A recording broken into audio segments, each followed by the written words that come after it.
Can I begin by acknowledging the Wiradjuri people and pay my respects to their ancestors past, present and emerging.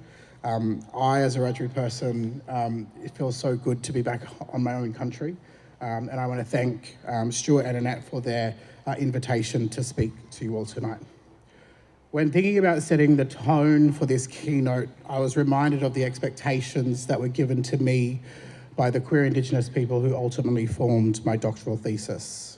The mantra of being for First Nations people reflects our predisposition and demand for authenticity in expressing ourselves and our identities. My community's expectations continue to form the positionality to the work that I do and is encapsulated in a very simple sentence. To hear and know their stories, we must also tell our own. I am a queer Wiradjuri man and I use the pronouns he, him, and I have the pleasure of being the Victorian Commissioner for LGBTIQ Communities. As a Wiradjuri person, it's also important for me to talk to the stories of my people. Known as the people of three rivers, Wiradjuri have inhabited modern-day central New South Wales for at least 60,000 years. At the time of British settlement, an estimated 3,000 Wiradjuri were living in the region, which represented one of Indigenous Australia's largest cultural footprints. Now, Wiradjuri country, as I'm sure all of you can proclaim, is one of beauty. And I do acknowledge that most Aboriginal people stake the claim that their country is the most beautiful, but the Western Plains of Wiradjuri country can truly only be described as majestic. As we know, the Wiradjuri Nation is the second largest geographic clan group in Australia, extending from the Great Dividing Range to the east and is bordered by the Macquarie or Womble, Lachlan or Kalari and Murrumbidgee rivers. Today, Wiradjuri populations can be found throughout larger regional areas across New South Wales, such as Bathurst, Dubbo, Orange, Lithgow, Wagga Wagga, Albury. Condobolin, which is my hometown, is the Kalari people's homeland as is situated in the Lower Lachlan region. Condobolin is also made famous by Shannon Knoll, and I often make the joke that 60,000 years comes down to Shannon Knoll. Those who are of a certain age will often get that joke, others won't. Anecdotally, Wiradjuri country and Condobolin is considered to be the heartbeat of Wiradjuri Nation. Condobolin is a low socio-economic rural community suffering severe climate change amid decades-long political social isolation.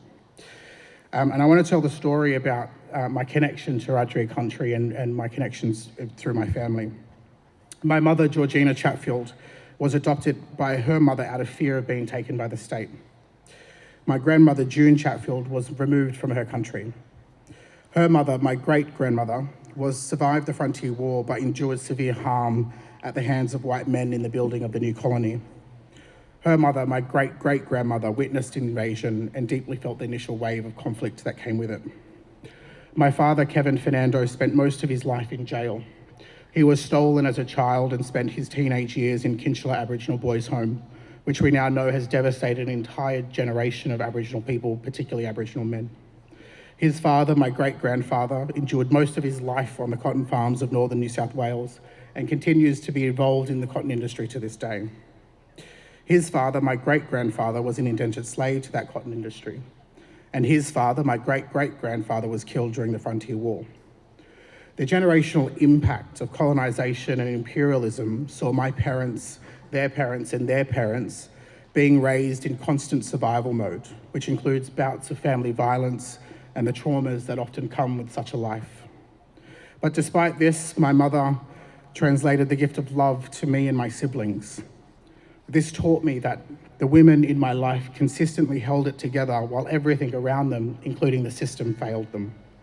This narrative is similar for many Aboriginal communities and peoples and has occurred for the last 5 or so generations. But despite this, and as many as us now know, young Aboriginal people who have grown up in these settings are increasingly taking opportunities that were just unavailable to previous generations. That has been my experience, that despite the system and its impact, I have been offered an opportunity, and like many other Aboriginal people, have grasped these opportunities with both hands. But that saw me leave my country town of Condobolin, where I finished high school in Sydney and entered tertiary education, and ultimately through the power of persuasion, I ended up in Melbourne. This move allowed me to finish a PhD in medical anthropology under the supervision of one of Australia's most prolific thinkers, Professor Marcia Langton. I feel lucky to have lived the life that I live, and I understand the privilege that comes with it. But it has taken many generations of my family for me to achieve the success that I now have. That journey has ultimately led to the position that I'm now in as the Commissioner for LGBTIQ Communities, or the Chief Gay of Victoria, as my mum calls me. This role allows me to provide frank and fearless advice to the Victorian Government on the implications of the decisions that they make about our lives as LGBTIQ people. Central to this advice is to also provide a greater awareness of the contextual intersections of identities that are important to LGBTIQ people. That includes honouring our cultural backgrounds and the languages that we speak. And we also must be mindful of the faiths that we hold and the factors that shape our outcomes, like socioeconomic status, where we live, our age, and our various intellectual and physical abilities. This understanding of intersectional mapping is often the recipe for good public policy. And of course, I'm hoping the work that's underway for queer and trans and gender diverse people in Victoria will inform the much needed work across Australia. What surprises many people, though, when they hear about my role is that I'm the only Commissioner in Australia for LGBTQ+ people, and one of a handful of senior public servants across the world dedicated to the work of equality. But despite the advances the Western world has achieved with marriage equality, the tipping point of equality, of inclusion, and of reconciliation has revealed the dimly lit path of uncharted waters. And so, as I stand here tonight, I humbly offer my story as a testimony to the power of embracing our authentic selves, of celebrating the diversity of our identities, and of forging paths of understanding and acceptance for all of those who follow in our footprints. I invite you tonight to join with me on this journey as we honour the sacredness of our collective heritages and work together to weave a tapestry of compassion, inclusivity, and equality. In the words of the late great poet Maya Angelou, you may not control all the events that happen to you, but you can decide not to be reduced by them. So let us rise above the challenges we face, let us embrace our shared humanity, and let us create a world where every thread in the tapestry of life is honoured, cherished, and celebrated. In the depths of darkness, though, a story of immense courage and resilience often emerges. And tonight I want to share with you the story of my brother Dwayne. His life took a dramatic turn during his teenage years, which forever reminding us of the fleeting nature of our existence. One fateful day, Dwayne found himself in a harrowing situation, standing in the path of an oncoming bus alongside his best friend. In a split second, he made a decision that would change everything. Without hesitation, Dwayne selflessly pushed his friend out of harm's way, and absorbed the full impact and force of the bus upon himself. This act of extraordinary bravery revealed the depths of Dwayne's character and the unwavering strength within him. As our family rallied behind him during the dark days that followed, we witnessed his unwavering determination to hold on, refusing to succumb to the pain that often ravaged his body and his soul. Miraculously, Dwayne survived, but he emerged from the ordeal forever changed. The vibrant and energetic boy that once knew was now confronted with new challenges, both physical and mentally. His ability to engage with the world he once knew was profoundly altered. When tragedy struck, Dwayne's life took an unexpected turn, forever altering our family's trajectory. I can vividly recall the moment I stood alongside my loved ones, watching helplessly as Dwayne fought for his life following a tragic incident. Hospital visits became a somber routine, whispered conversations filled the air, and tears flowed freely as we grappled with the uncertainty of his future. Despite the immense pain and fear that gripped our hearts, I was awestruck by the unwavering determination and unity that emerged within my family. Together we weathered the storm, drawing strength from one another and finding solace in our shared love of Dwayne. Our bond grew stronger as we leaned on each other, seeking comfort amid the chaos that engulfed our lives. In these moments, I witnessed a resilience that defied all odds. And despite the hardships that now consumed his life, Dwayne refused to let his spirit be broken. He channeled his pain and his emotions in creating visual testimonies to his internal battles. And it was a profound expression of his strength, honesty, and the depth of his character. But tragically, Dwayne's story took another heartbreaking turn. His pain became too overwhelming, and he succumbed to the darkness that haunted him. Our family was left shattered. The weight of grief, of every breath, The void he left in our lives behind is immeasurable. Our hearts ache with an incredible pain. Yet in the midst of our own anguish, I witnessed something also very extraordinary. That despite the grief and the deep sorrow that threatened to engulf us, my family, once again, the women in my life, held it together. They drew from the reservoirs of strength and the unity that they had cultivated for years, supporting one another through the darkest of days. It was in these moments that I realized the incredible power of love, of femininity, and of womanhood, and of resilience that often runs through women's veins.